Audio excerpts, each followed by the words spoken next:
Notre invitée ce matin, Nathalie Kosciusko-Morizet, bonjour. Bonjour. Numéro 2 des Républicains, on connaît votre engagement contre le réchauffement climatique, Nathalie Kosciusko-Morizet, mais je voudrais simplement dire quelques mots. Alors nous serons interrompus par certaines images sur BFM TV à l'arrivée de chefs d'État ou de gouvernement qui sont toujours en train d'arriver au Bourget. C'est assez long d'ailleurs, 150 chefs d'État et de gouvernement. Mais un mot sur ce qui s'est passé hier, place de la République à Paris.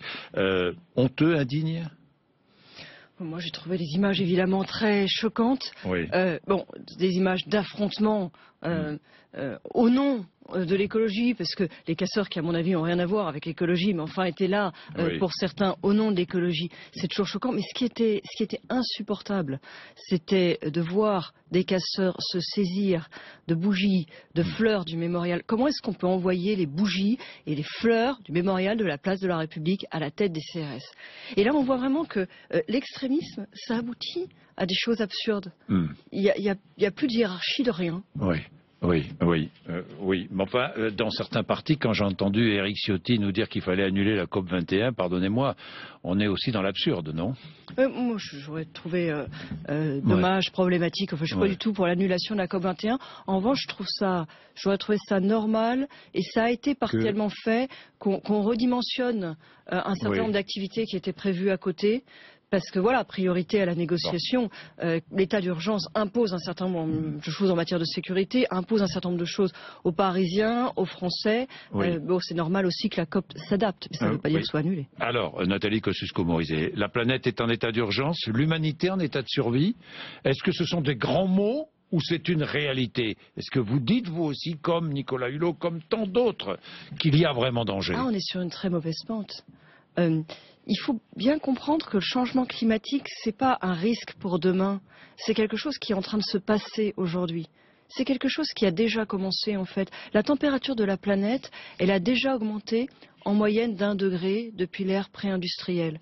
Et c'est en train de s'accélérer parce que les gaz à effet de serre sont stockés dans l'atmosphère. Ce n'est pas juste un flux, c'est un stock. Donc ceux que vous continuez à émettre, voilà, ils se stockent. Le problème ne fait que s'accélérer.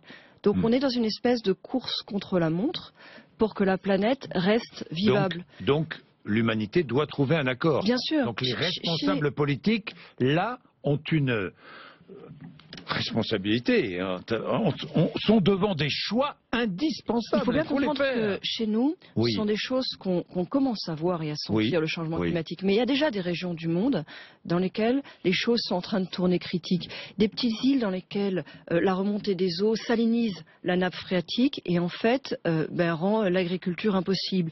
De la sécheresse qui change tous les systèmes de production d'une région et qui pousse des populations entières vers les migrations. Donc le changement climatique, il a déjà lieu et on le sent déjà de manière pressante dans certaines régions. Il s'accélère. C'est maintenant que ça se passe, quoi. C'est maintenant que ça se passe. Vous souhaitez le succès de la COP 21? Oui, et je voudrais préciser, parce qu'on entend ce chiffre de 2 degrés d'augmentation comme un mantra partout.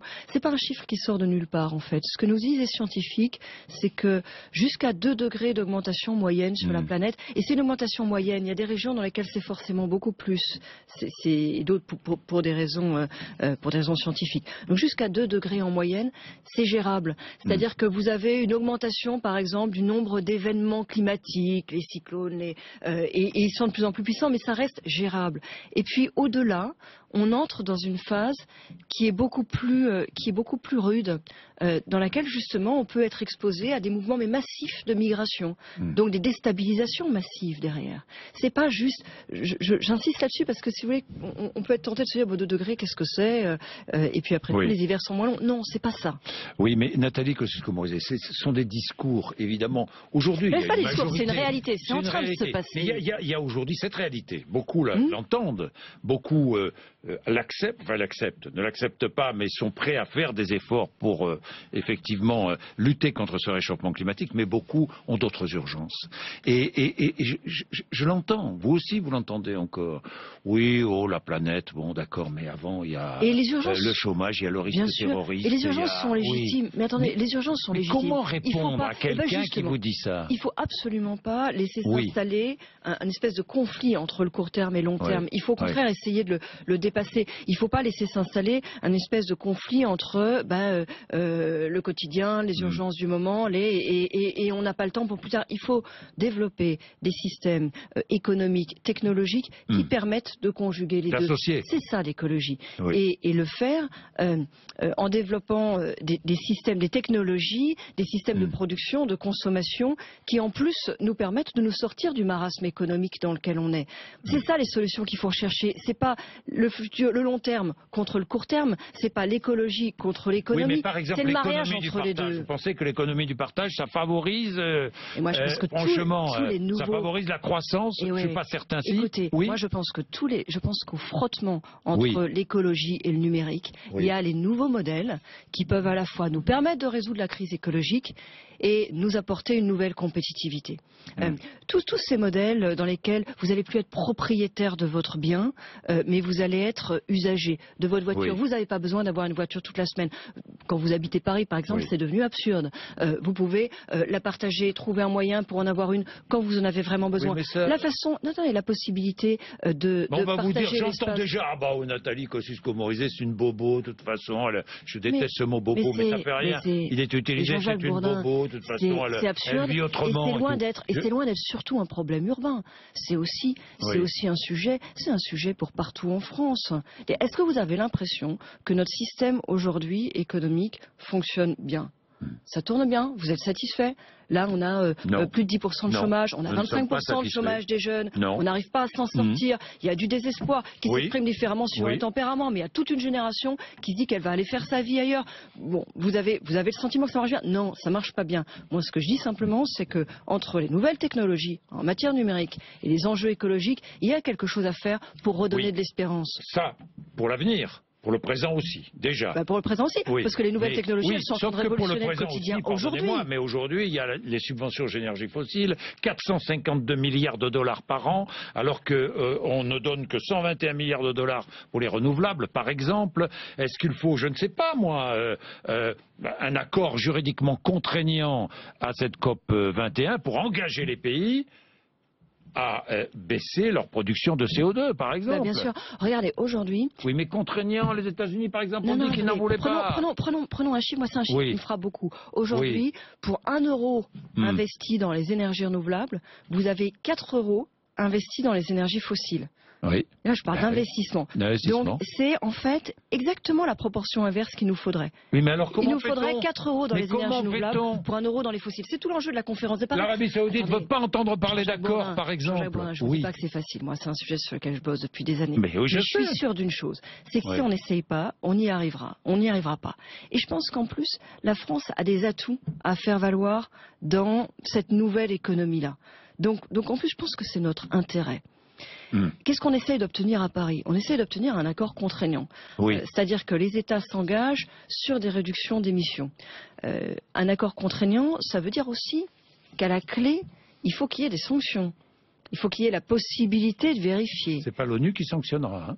Eh bien, moi, je pense qu'il faut qu'on retravaille autour de l'idée de la possibilité de sanctions commerciales. Taxer les importations des pays qui ne réduisent pas leurs émissions de gaz à effet de serre, par exemple. Oui, je vais vous dire pourquoi. Parce que je trouve que la position française là-dessus est équilibrée. Voilà, il faut des engagements contraignants, sanctionnables. Mais là où elle a une petite limite, c'est quand on dit, par exemple, des choses. On a entendu ça du côté du gouvernement. Oui, il faudrait avoir un conseil de sécurité environnementale. Oui, j'ai vu ça. Un conseil de sécurité environnementale, ça veut dire quoi? On ne va pas envoyer des casques bleus quand les gens n'ont pas respecté leur accord en matière d'environnement, leurs engagements en matière d'environnement.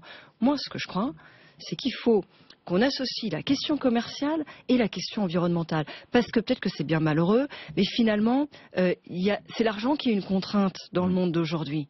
Et si on pouvait appliquer des sanctions commerciales à un État qui ne respecte pas ses objectifs environnementaux, par exemple, vous dire, écoutez, vous aviez pris des engagements, vous ne les respectez pas, donc les produits que vous continuez à produire, vous les produisez en émettant beaucoup de carbone, et bien on vous taxe toutes les importations qui viennent de chez vous, on vous taxe vos exports. Donc, voilà, vous l'exportez chez nous, vous serez taxé. Oui, conjuguer la question environnementale et la question commerciale. Pour moi, c'est une part de la solution. Et au passage, économiquement, on y a intérêt. Oui. Est-ce que... Parce que je pense, vous avez bien compris, moi je pense oui, que ça, à chaque fois, c'est-à-dire que je veux marier la question écologique et la question économique. On a besoin d'emploi. Ne déconnectons pas l'un de l'autre. Trouvons un moyen de faire du gagnant-gagnant. Bon. Est-ce qu'il faut créer un droit international reconnaissant, par exemple, les crimes environnementaux? Si ça peut être opérant, et pour moi, pour que ce soit opérant, ça doit être marié, d'accord, ça doit être marié à des sanctions commerciales. J'insiste. Il faut pas que ce soit juste, des mots. Pas que ce soit juste. Regardez le protocole de Kyoto. Oui. Bon, tout le monde l'a pas respecté. Non. Il y a des États qui l'ont pas respecté. Il leur est arrivé quoi? Rien, voilà. Oui. Et donc il ne faut pas que ça se passe comme ça. À Paris, il faut à la fois qu'il y ait des engagements et des perspectives sur la manière dont on les fera respecter. Et j'insiste, ça doit passer par l'argent. Vous savez, le principe pollueur-payeur, on l'applique aux particuliers et dans la charte de l'environnement. Et bien, il faut qu'on l'applique aux États aussi. Et qu'on l'applique aux États, ça passe par les sanctions commerciales. Payer, ça passe par là. J'ai une question qui revient sans cesse dans mon esprit. Pourquoi en France, les responsables politiques ont-ils tant d'aversion pour les problèmes environnementaux? Pourquoi? Bon, moi je fais partie de ceux qui trouvent qu'on ne parle pas assez des questions environnementales. Oui. Je pense qu'il y a deux raisons. D'abord, il y a une raison politique, c'est que ce n'est pas forcément une chance d'avoir un parti dit vert dans ce contexte. Parce que...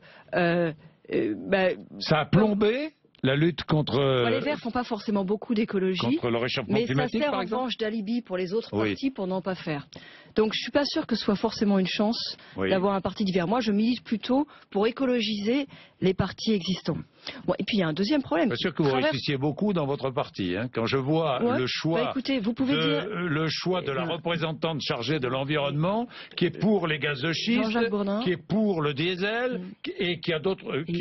Jean-Jacques Bourdin, on peut dire ce qu'on veut, mais quand on regarde le bilan des 10 dernières années, c'est la droite qui a fait la charte constitutionnelle de l'environnement, c'est la droite qui a fait le Grenelle de l'environnement. Vous regardez ce qu'a fait la gauche, elle a défait l'écotaxe, elle a supprimé le projet d'autoroute ferroviaire sur la façade atlantique.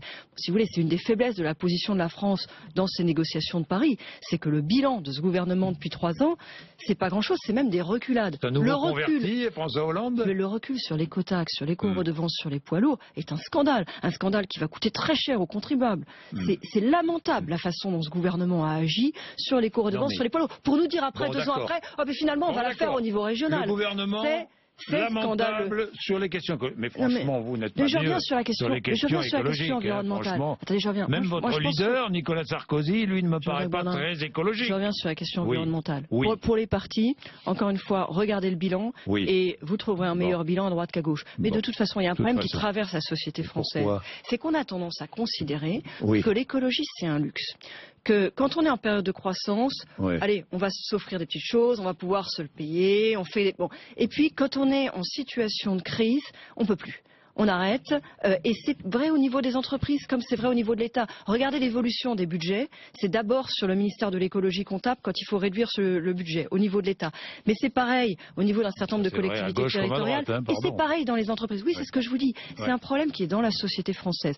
Moi je pense que derrière tout ça, il y a une erreur, parce que l'écologie c'est pas le luxe qu'on se paye quand on a les moyens. L'écologie, c'est un moteur de transformation positive de l'économie pour créer de la nouvelle compétitivité. Si on trouve, nous, demain, les solutions, par exemple, en termes de domotique, pour avoir des maisons qui consomment beaucoup moins d'énergie et même qui en produisent, si on trouve, avec l'économie numérique, tous les dispositifs, tous les nouveaux services qui vous permettent d'être transportés, de faire vos courses avec des produits de proximité, tout ça, dans le cadre d'une vie qui soit plus agréable, qui vous dégage plus de temps. Non seulement ce sera bon pour nous et pour l'écologie, mais on pourra les exporter. On aura inventé la société de demain. C'est pour ça que je vous dis qu'il faut mettre le paquet sur tous ces nouveaux modèles qui se créent entre le numérique et l'écologie. Bien, Nathalie Kosciusko-Morizet, état d'urgence en France, après les attentats terroristes, état d'urgence de la planète. L'état d'urgence en France, est-ce que vous seriez prête à voter une prolongation de cet état d'urgence? Il vous gêne ou pas, cet état d'urgence? Écoutez, pour le moment, la question ne se pose pas. On verra au terme. Moi, ce qui me gêne, c'est pas l'état d'urgence en tant que tel, c'est que je trouve que le gouvernement ne prépare pas la suite. Je m'explique. Moi, j'ai voté l'état d'urgence sans état d'âme. Je trouve ça bien qu'on puisse faire les perquisitions. Je trouve ça très bien.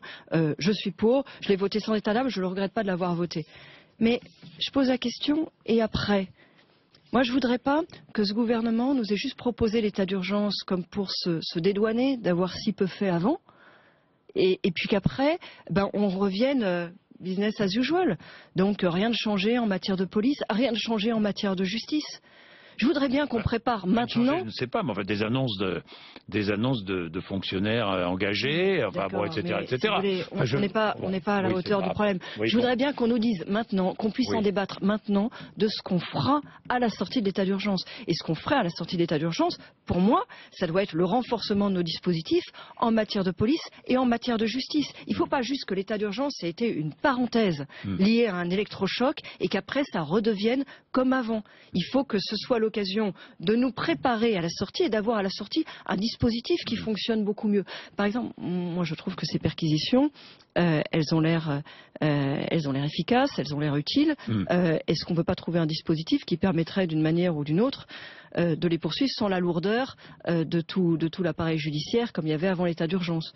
Je pose la question. Bien. Nathalie Kosciusko-Morizet, est-ce qu'à vos yeux, il y a un état d'urgence à moins d'une semaine des régionales face au Front National? D'abord, il y a un état d'urgence politique à mobiliser. Je comprends que... ça veut dire quoi? Ça veut dire que vous craignez un succès du Front National? On est dans une période très difficile, on est dans une période très dure. On a été tous sidérés par ce qui s'est passé. Ça a des impacts profonds sur les uns, sur les autres, sur la société. Et tout ça, c'est normal. Je veux dire, voilà, il ne faut pas fuir cette réalité. C'est comme ça. C'est normal qu'on soit comme ça. Et en même temps, la vie démocratique, c'est important aussi. Et il faudrait pas qu'on passe à côté de cette élection qui est une élection importante. Il faudrait pas que cette élection, mais il faudrait pas que les élections soient l'occasion d'une forme de naufrage, trop peu de Français mobilisés et finalement des résultats. Vous le craignez? Oui, un peu, oui. Oui, pour le moment, moi je sens pas une très forte mobilisation. Oui, bien sûr.